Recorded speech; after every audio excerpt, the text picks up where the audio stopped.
La séance plénière autour des orientations budgétaires s'est déroulée dans l'hémicycle du Palais de la Source ce mercredi 24 novembre.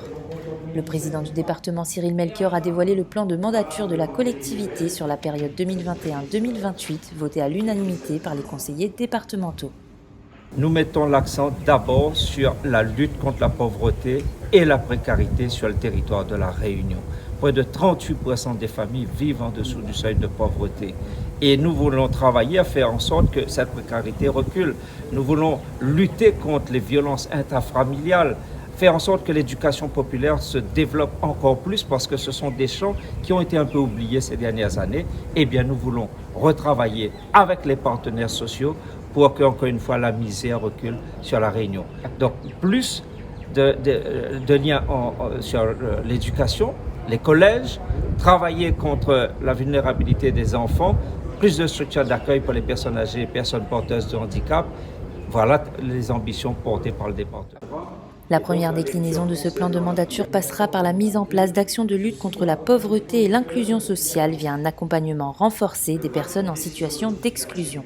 Alors, concernant les personnes âgées, très bientôt, on aura la construction de 2 EHPAD.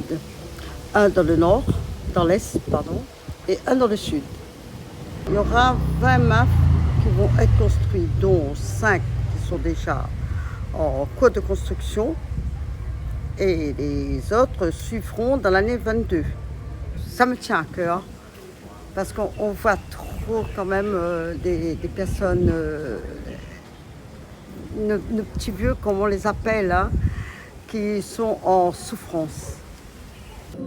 La collectivité va également investir dès 2022 dans le domaine de l'éducation populaire en renforçant son soutien dans l'accompagnement des plus précaires, notamment avec la caravane d'accès aux droits. Ce sont 2 bus répartis sur l'île de la Réunion qui vont aller dans les quartiers retirés, dans les écarts ou dans les quartiers particulièrement difficiles pour favoriser l'accès aux droits. Parce que les personnes sont en situation de précarité, de difficulté, mais souvent elles ne savent pas qu'elles ont des droits sociaux ou elles ont du mal à faire les démarches pour accéder à ces droits. D'où la caravane qui va aller vers, avec des travailleurs sociaux, des professionnels qui feront la démarche d'information, d'explication et qui seront le premier maillon vers les services spécialisés du département ou même de la CAF ou même de la CGSS pour favoriser l'accès à ces droits sociaux. Le budget 2022 du département s'élève à 1,2 milliard d'euros avec une large part dédiée à l'action sociale.